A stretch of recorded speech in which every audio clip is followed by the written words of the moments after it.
It's so good to be back with you all. Last week, Sharice and I were on a cruise with other pastors in our denomination, maybe the 50 or so largest church in the denominations. Our pastor was invited to this cruise, and it's cheaper to float through the Caribbean than it is to rent out a hotel conference center, and so that's kind of cool.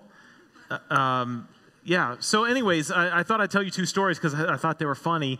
The particular cruise we were on was definitely an older population, much older population, so much so that Sharice and I were probably about the 32nd youngest person on the whole ship out of thousands, and we're not that young anymore. It was an older ship, so that was interesting. Lots of people just stopping in the middle of aisles for no reason. Pastor we were eating with literally got driven through on one of those little buggies at dinner. Wild things. Anyways, so the first day we pulled into a private island that Princess Cruises opens. Well, it was the private island, private beach on there. And so we've pulled up and people are starting to disembark to get onto this private beach. And you can see out in the distance that a Carnival cruise line was coming right towards us. And so the captain gets on the speaker to tell us why. Bing bong, this is your captain speaking, right? And so they said, listen, so they put out a call to all of the sea asking for the nearest airport because there's a medical emergency on their ship. And we responded by saying that the island that we're on today has an airport on it. And so it turns out that this is the nearest airport to where the ship was, and they're going to evacuate the person off of their ship so that they can get the medical care that they need. Simple enough.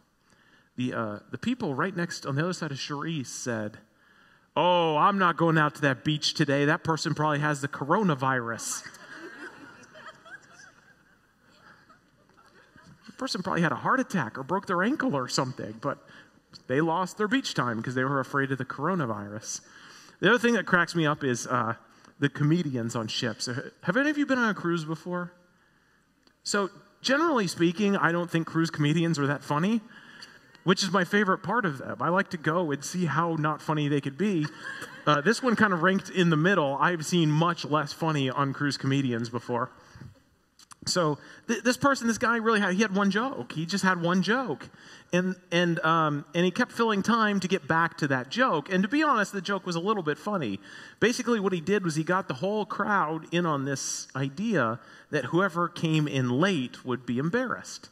And so when he saw someone walking in after the show would start, he would do this thing at them.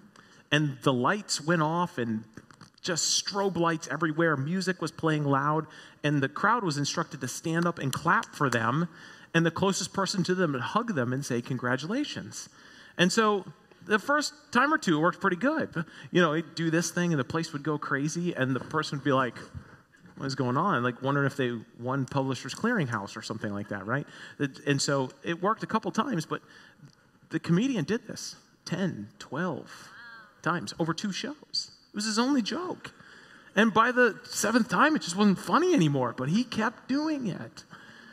And so by the time we got to like the 8th or 10th time, one of the pastors behind me he came up with a great idea. He said, "I need to start doing that on Sunday morning. People come late to church." Now we're talking. So, yeah, don't show up during the sermon next week is all I'm saying. You never know. You never know. But it is good to be great. It's great to be back with you all. And this month we've been talking about our mission and our vision, trying to come together around a common purpose and a common identity and a common call and a common goal with each other. And we've decided that as a church, what we want to be about is that we want to help people discover Jesus and move towards a thriving faith. That is our vision. We are a place where people will discover Jesus and move towards a thriving faith. And this mission statement that you've seen in the last month is our plan, the way we want to help people make that happen. And so we've talked about discover, belong, identify, and develop. And we believe that if you can move through that plan, starting to click each of those pillars or buttons or goals, then you will begin to discover in yourself that your faith begins to thrive, These are important things. And so we want to be a church where people find Jesus and move towards a thriving faith. This is our strategy and mission.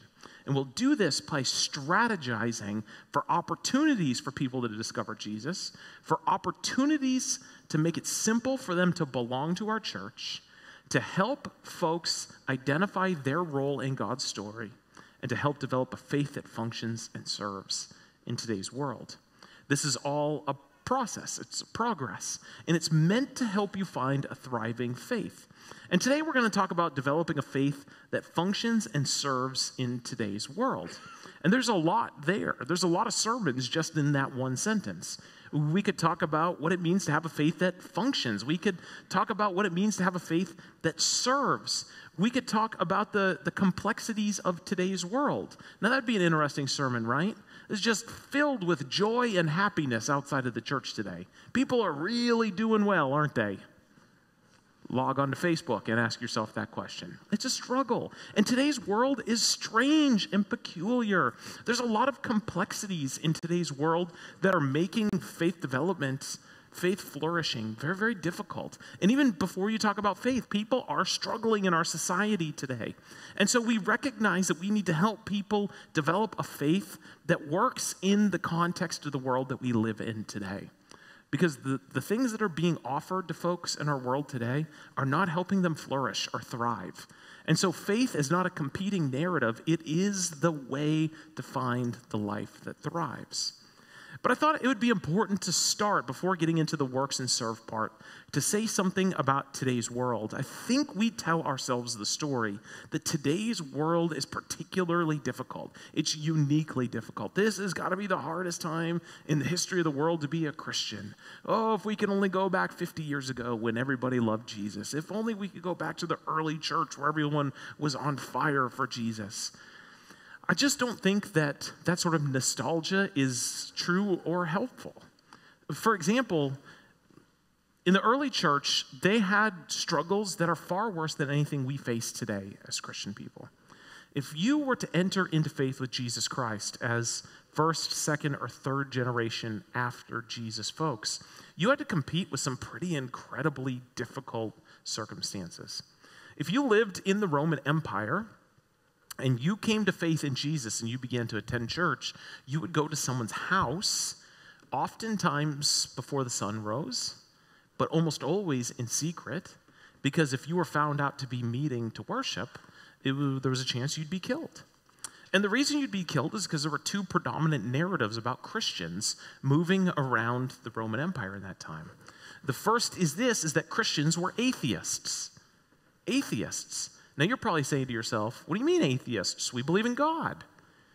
Yeah, but you didn't believe in the right gods.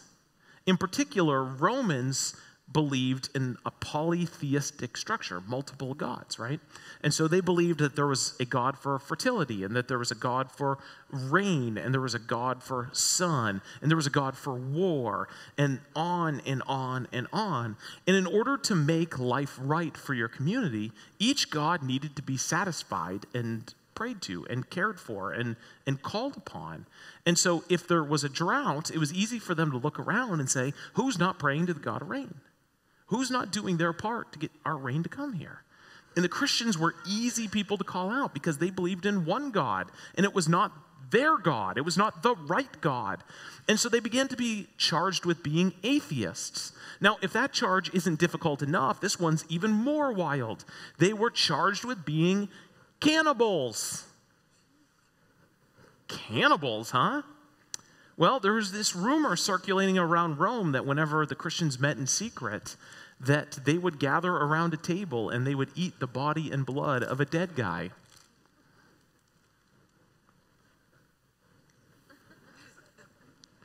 It's a fair accusation, and when you don't understand it, it can be seen as pretty strange. And so these sort of things are what kept Christians at arm's length and caused them to become the enemy. And so if you were caught worshiping, or if you were caught testifying or evangelizing, you wouldn't be shamed. You'd be brought to the local Colosseum and put to death for sport.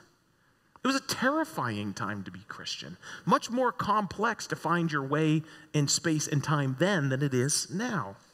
You move to the Middle Ages, and the Middle Ages were wrecked by wars and battles and plagues and all sorts of things.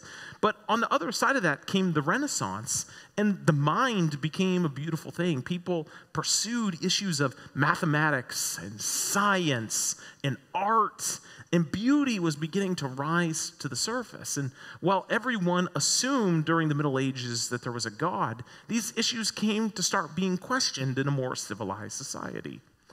And so, take for example, someone named Galileo.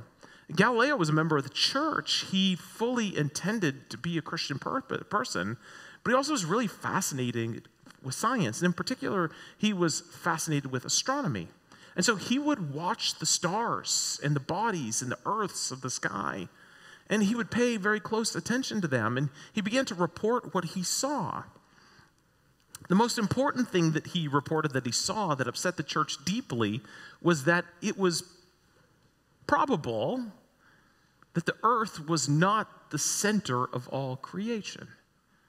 Now, you passed, or at least I think you passed third grade science, so you've heard this before. But if you've never heard that before, and you have always been told that Genesis 1 means that God created the earth, and your assumption was that that was the center of God's creation, and the rest of the heavenly bodies rotated around you, that would be a deeply troubling realization to come to. And it was. The church railed against Galileo. They picked on him and his family. They tried to hold him down. They threatened violence. They were terrible to Galileo. And it was all because he was identifying and watching and seeing, even in our own Milky Way, let alone if there's anything beyond the galaxy that he was observing, it appeared to him as he would watch that everything rotated around the sun, and that the earth was one body that rotated around the sun, that even in our galaxy, we weren't the center of the galaxy.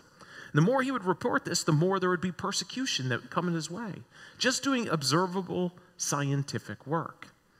It was a difficult time to be Christian and to be doing the work of science or art.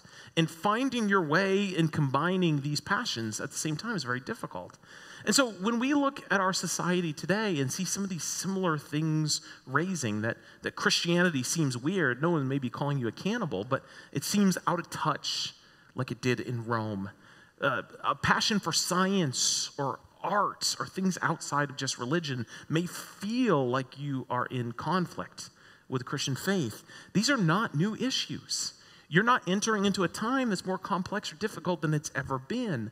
Telling ourselves a different story that reminds us that since Jesus was crucified, there have been tensions and confusions and difficulties, and that God has helped his church through it all, is a story that may reorient us in a way that helps us realize the tension and the difficulty that we find our faith in today is not there for the first time ever, and that God has always helped the church express itself in new ways through tensions that history has brought to us. So today we are facing issues that are complex.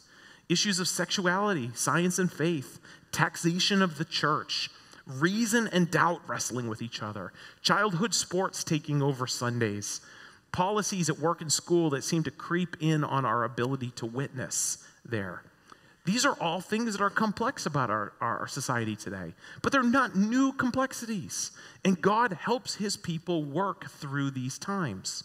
And so as I was thinking about all the complexities of our world and what it means to have a flourishing faith in this time and place, it occurred to me that maybe the best thing we could do as the church is not try to ratchet ourselves up to match the complexity of the world that we live in, but try to pull it back to a place that's just a little bit more simple. Maybe what we're trying to do is to be as complex as the systems we find ourselves in, and maybe what the church needs to be is just a little more simple than that. I'll give you an example of what I mean.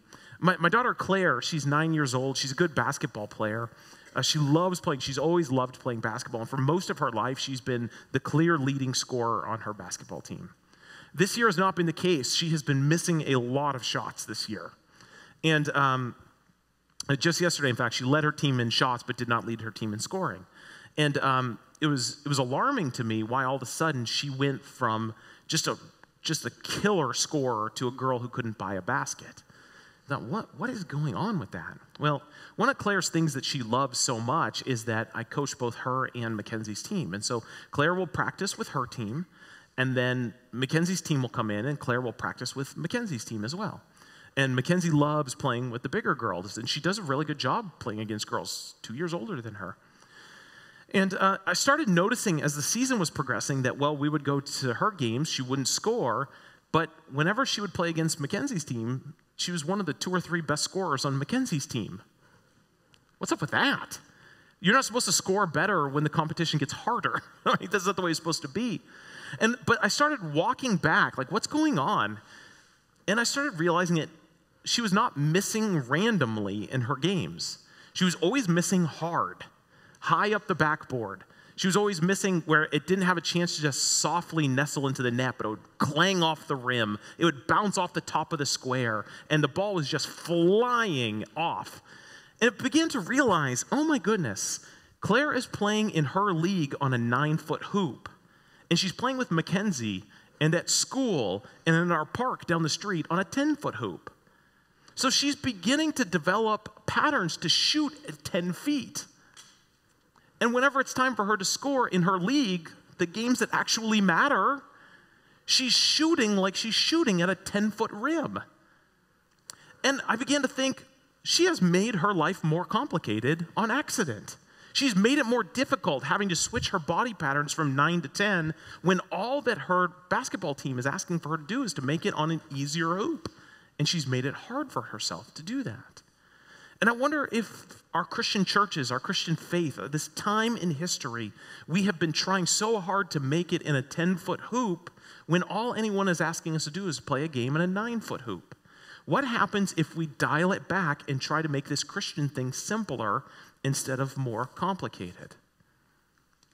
If you want to develop a faith that works, a faith that thrives, a faith that functions in today's world, it has to be palatable. It has to work. It has to make some sense for people.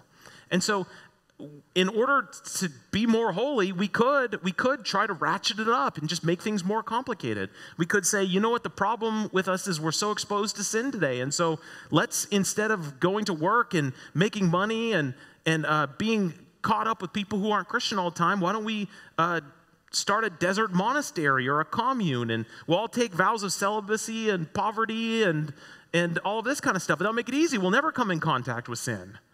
Now, that's making it more complicated. And my guess is if we said something like that, you'd say, no, thank you. I don't need more complexity in my life.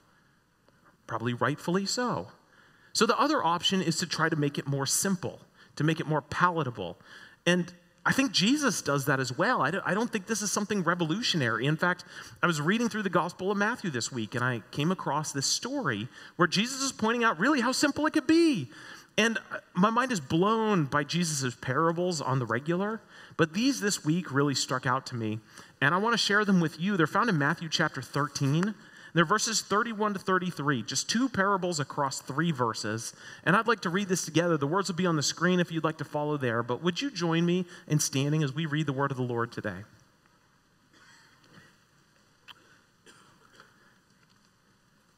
He, meaning Jesus, told them another parable. The kingdom of heaven is like a mustard seed, which a man took and planted in his field. Though it's the smallest of all seeds, yet when it grows, is the largest of garden plants. It becomes a tree, so that birds can come and perch in its branches. He told them still another parable. The kingdom of heaven is like yeast that a woman took and mixed into 60 pounds of flour until it worked all the way through the dough. This is the word of the Lord. Thanks be to God. You may be seated. I thought it'd be helpful and interesting to talk about the mustard seed in a tangible way. I've got 4 people who are going to come and give me a hand. I've got mustard seeds that I brought today on these plates. And we're going to have people walk down the left side of the aisle and hand them out. I'd appreciate it if you just took a couple, 1, maybe 2, and held it in your hand and just passed it down the aisle. The person on the end of the aisle, I understand, gets to keep a mustard seed. Congratulations. But we talk about how small a mustard seed is, and Jesus tells a parable about how small a mustard seed is. I thought it'd be helpful for you to actually put a tiny mustard seed in your hand to see how unbelievably small it is. In fact, I'm holding one right now, and I can't imagine that past like the second row you can even see it. It is tiny. I think about seeds like sunflower seeds that I ate on the baseball field and how small those are. And these are like a third of the size of a sunflower seed. The size of this seed is indescribably small. It seems insignificant beyond any capacity to describe.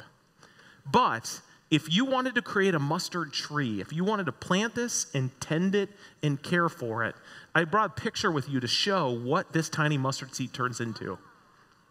Do you see the scale of the people on the bottom there? This unbelievably tiny seed has the capacity and potentiality to turn into that tree, where literally, as Jesus says, birds can perch on it. Jesus is saying that sometimes the right action, the right heart, the right motivation, the right vision can create something well beyond what it seems. He's calling us to do something even though it seems small. It may seem insignificant, but maybe we can see beyond what it is now to what it can be. Jesus is calling us to take our skills, our disposition, our giftings, our opportunities, our moments, and to simply plant them back into the world. Because if we as a church, as a Crossroads, saw ourselves as mustard seeds, if we were each a mustard seed and we left from this place, went back to Carroll County or Baltimore County or Howard County, wherever we lived, and saw ourselves as a plantable mustard seed, it may not seem like that big of a deal. It doesn't take a lot of work to put this in the ground. It doesn't take that much work to make sure it stays watered. And it could turn into something like that. What if we began to see our spiritual life in just such a way? That we were planting mustard seeds around. This county would be filled with Christian mustard trees that it never asked for. If we were to plant, assuming that the little insignificant seeming things we did were able and possibly could create a tree this significant. Take the next story as well that Jesus mentions here. He speaks of yeast going into a dough. I've made bread before, and yeast seems so insignificant. Just a powdery thing that you throw in there just to get it moved in, but you got to knead it all the way through that it finds its way through the entire thing. It's just little and insignificant, right? But if you don't put yeast in the bread, if you don't knead it through, it stays small. The work of the yeast of going in is what causes it to rise when it bakes. And you kind of have to trust that the yeast is going to do its work. You've got to put it in the bread. You've got to knead it through the dough. And then you give the bread away to the oven. And when it comes out, if you don't put yeast in it, nothing changes. And the consistency and the taste isn't right. But if you put yeast in it and you knead it in right, a big, beautiful, airy piece of bread, aromatic and tasty, emerges. The yeast, it turns out, is really important. Jesus is saying here, keep it simple. Don't be afraid of the simplicity of acts of faith. Simple, small works of action can make a huge, unbelievable difference. And so this is where the part of serving comes in. We've got to do our work as a Christian faith. And one of my favorite lines I've ever heard is people who always want to be fed. They come to church to be fed. I want to be fed. I want to read my Bible to be fed. Eventually, if they don't work it off, if they don't exercise, if they don't give it away, they become spiritually obese, just like with food. Churches with a bunch of spiritually obese people aren't fun to be around, right? We've got to work off our faith. And it's oftentimes when we receive and then give away that we find that we're growing the most. And giving away doesn't have to be huge. In order to be a hero of the faith, you don't have to go and start an orphanage in Zimbabwe to be a hero of the faith, right? It's good if you can do it, right? But Jesus is reminding us that the heroes of the faith are people who plant mustard seeds, trusting and believing that God will do the work to help it grow. And so I wanted to talk a little bit about ways that we can serve in our church. And so we're going to put up here just a grid about the 4 parts of our mission statement. And I want to invite you to consider the ways in which you can be a part of bringing this thing to life. Each quadrant here is what we've talked about in the last 4 weeks. And I want to remind you, if I can, just of some of the giftings and skills that we already have that God has given people in this room so that we can put that to work for the sake of the kingdom in the church. The first one is to discover Jesus. And people who have giftings of evangelism, for example, are people who could really leverage and help in this area. But if you don't even feel like you're that great at evangelism, maybe you're just great at inviting people. I wonder how many in the room feel like they have the gift of inviting or evangelism. I'm not going to sign you up for anything, I promise. I'm just interested to see who feel like maybe you have that gift. Yeah, it was a small in the first service too. But I want to encourage you that you may have this gift better than you think you do. But again, I want to talk about keeping it simple, making it more simple. If you wanted to become an effective evangelist, you don't need to know like 19 spiritual laws or memorize the whole book of Romans or have a plan even, right? I don't think that's what's effective in our world anymore. I think being able to tell the story of how Jesus changed your life is what's effective. And so I want to encourage you, I want to challenge you into just 2 things, to practice 2 things. One is your 30-second story. 30 seconds. I want you to have in your back pocket at all times the ability to tell your 30-second story. I'm going to tell you my 30-second story about how Jesus changed my life, okay? You ready? I've told you this story before, so you'll probably recognize it, okay? My parents grew up in poor, far from God families. When they got married, they wanted to have a child, and it took them 8 years to have a child. And they prayed to God that God would give them a child. And when they were finally pregnant, they decided that they were not living right at all for God. And so they gave up the sin of their past and came to church and brought their newborn baby to church. And they decided that because God had gifted them with a child, they were going to raise this child in the church.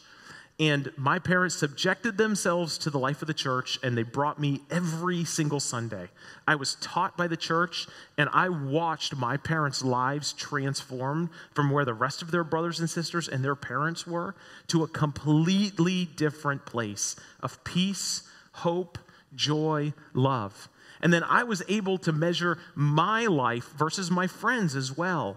And as my parents would tell me the story about what God had done for them and how far God had brought them, I knew that I wanted to give my life to it because it had changed my entire trajectory. And so I accepted Jesus as Lord because I saw how much it changed my parents' life versus their siblings and versus their parents.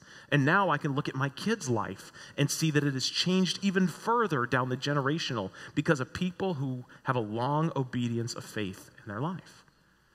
I think that's a fairly compelling story. But your story is compelling as well. And you've got a 30-second story. You don't have to prove anything. You don't have to show how Romans lines up with Revelation, which also points to Daniel and also connects to... You don't have to do any of that stuff. You have to tell your 30-second story. And if it compels someone, if you find a moment, you can tell them that 30-second story and it's compelling, have your second story and work on this and call it your coffee story. 2 stories, that's it. 30 seconds and coffee, where you maybe meet them for breakfast or at Starbucks or after school or whatever it is, and be willing to dialogue with them, to listen to where they're at. Let them ask questions. Tell them about how it's worked for you. You don't have to prove on some sort of like philosophical level that God exists. You have to be able to take your moments to tell them how God has impacted your life. That's it. That's what evangelism is. And then the church is here for you to invite them here. We're here to help you, to support you, to make a robust community that people then hopefully are attracted to. And we help them develop them alongside of you. It's not your responsibility to make ready-made Christians out of the person next door to you. Have your 30-second and your 2-minute testimony, or your 30-second and your coffee testimony. Practice them. Have them ready. Have them available. and take your moments to tell them, and let the church, let us, let me, let your pastors come alongside of you and do the work of discipleship along the way.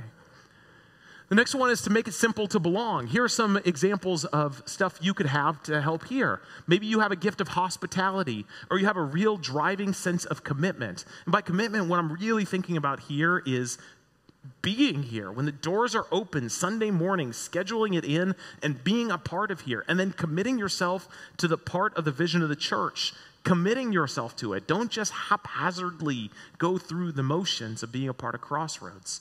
How many of you feel like you have the gift of hospitality? All right, a few more than the first one, not surprising. It's a good gift to have. Maybe there's a way that you could leverage this to help people feel like they belong at Crossroads. The next one is identify your role to play in God's story.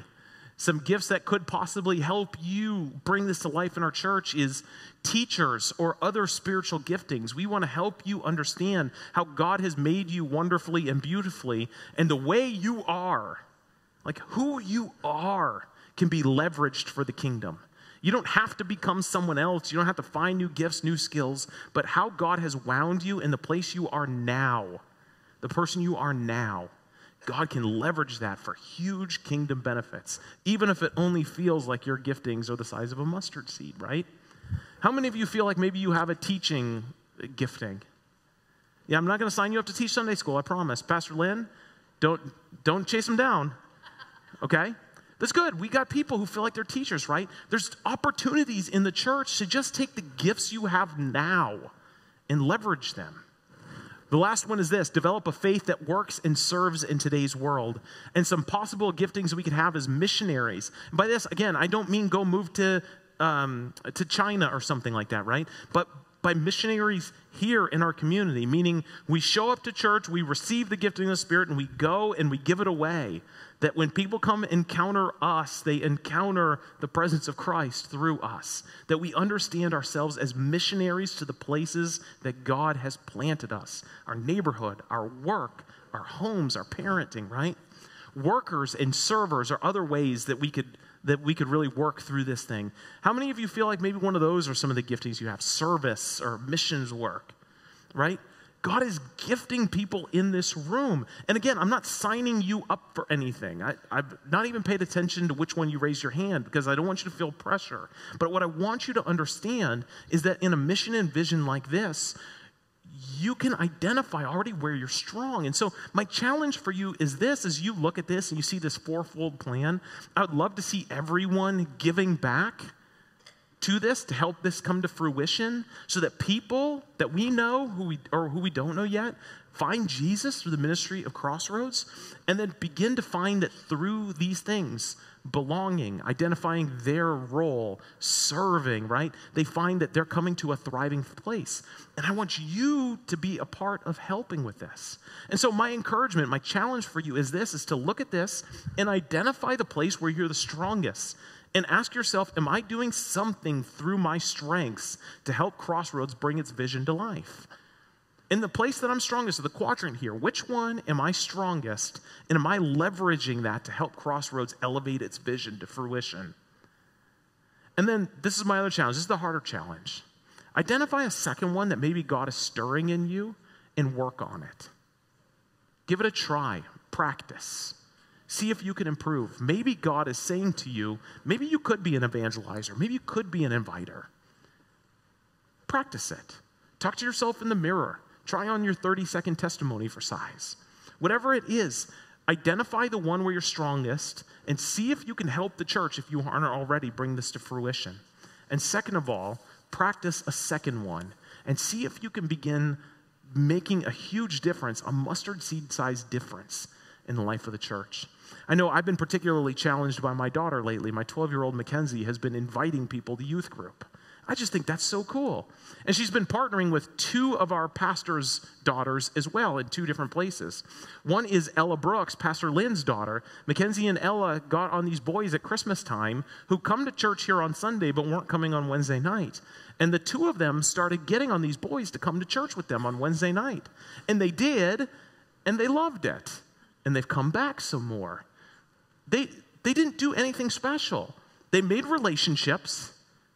They invited them to church, and Pastor Jesse did the watering, right? He created the environment to help them feel like they could belong in that group. 12-year-olds make these complex things so simple. I made a friend. I invited them. I trusted the church to support me, and it worked. This is what I'm asking you to do as well. Another example is that Mackenzie and her friend Addie Happel, who's now Jesse's daughter, are on a softball team together. They're on the same exact softball team, travel team. They go all over the place. Jesse and Kylie are tired of me because we spend all weekend together, every weekend. But the two of them, Addie and Mackenzie, started inviting girls on their softball team to come to church with them as well. My 12-year-old daughter is doing this. She's 12. And I think, I'm 38 years old. What's my problem? I've got to match my own daughter's enthusiasm to invite people to church. And I hope you'd be inspired by that story as well, because I'm inspired by my daughter doing it. And so it all comes together to this one story. I think I've told you this story before, but I've read it this week again, and it blew my mind, just reminding of how powerful collaboration could be. I'm not asking anyone here to live on an island doing something difficult, but the issue of a mission and a vision is about us coming together with the pieces that we bring to the table and collaborating together to make something expressive and big together. And doing it well with our eyes focused on one mission and vision can make just a garden of mustard trees when all it seems like we can bring is a mustard seed on our own. The story is from a book called Culture Code, and the book begins with this story that different common groups, they had a commonality together, were given some pieces and asked to do a task. They were given 20 pieces of uncooked spaghetti, 1 yard of transparent tape, 1 yard of string, and 1 standard-sized marshmallow. And their task was to build a structure as high off a table as they possibly could. The only catch was that the marshmallow had to be on top. So the measurement occurred from the table to the marshmallow. Okay, 20 pieces of uncooked spaghetti, 1 yard of transparent tape, 1 yard of string. And the structure had to be self-standing with the marshmallow on top. And so 4 different groups were called together to do this. The first group was CEOs. The second group was lawyers, and the third group was business school students. The first group was the CEOs. They were able to build 22 inches. That was pretty impressive. 22 inches to their marshmallow. Lawyers were able to build to 15 inches. Business school students, 10 inches or less. I hope we don't have any MBAs in here.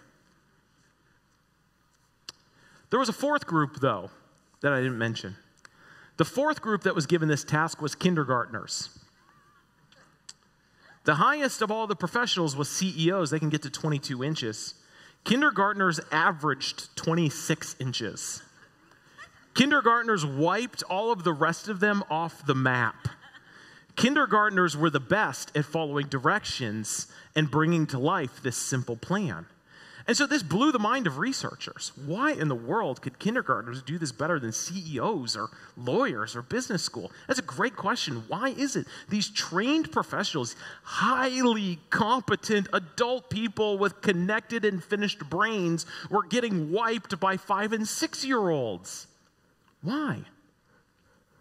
Well, basically what they began to observe as they saw the different groups over and over do it was that kindergartners could easily identify problems, and the problem stood in the way of them meeting their goal.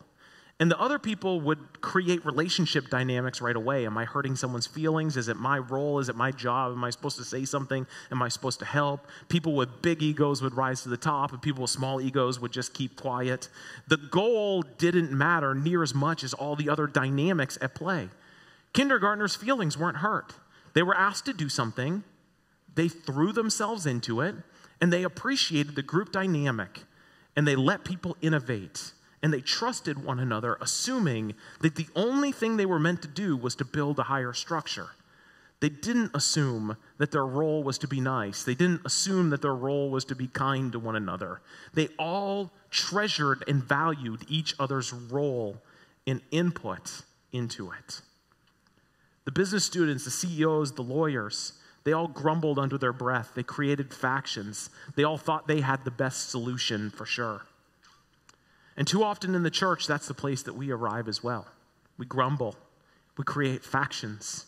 And we all assume that my solution is the best solution. And the difference here is just culture. It's culture. And here at Crossroads, we want to develop a culture that is more like the kindergartners, where you're free to try things. You're free to assume that it's your responsibility. You're free to assume that the only goal that we have as a church, the only goal is to help people discover Jesus and move towards a thriving faith.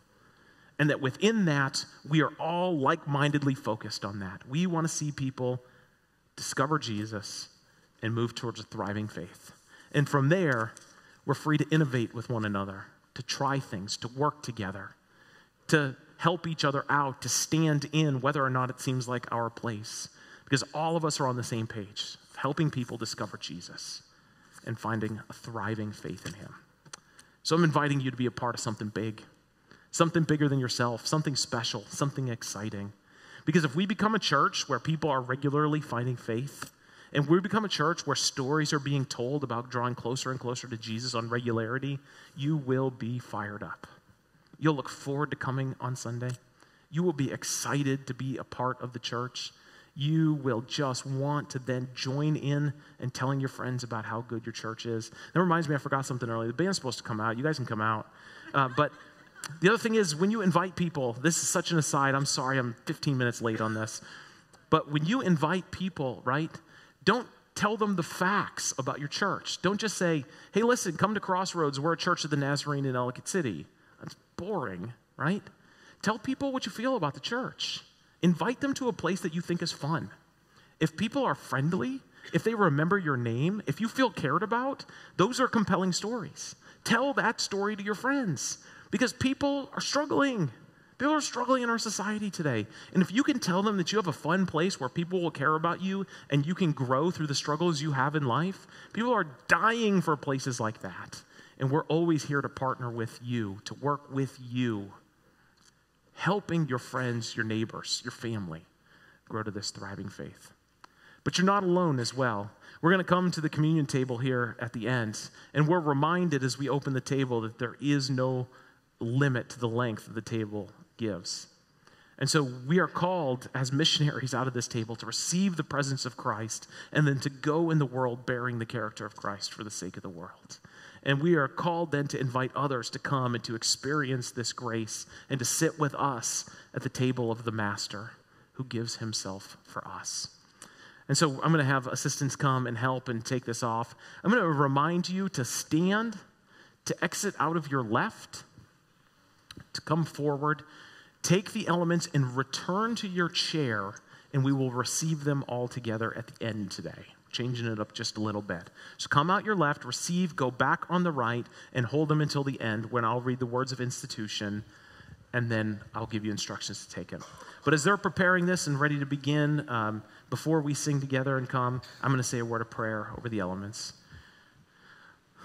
Lord Jesus, we thank you for this gift, a table set for us with your sacrifice handed to us. You gave your body and your blood for the sake of the church. What incredible love we see in a gift such as that. So Lord, I pray that your presence would be made known once today. May we not come out of habit, simple habit to this table, but may we come to receive the very presence of our Lord and Savior Jesus Christ, given to us, given to the church, and may it once again call us to wholeness, holiness, and mission for the sake of the work that you do. We pray this in your good and wonderful name. Amen. As the band comes, I invite you to stand and come and receive.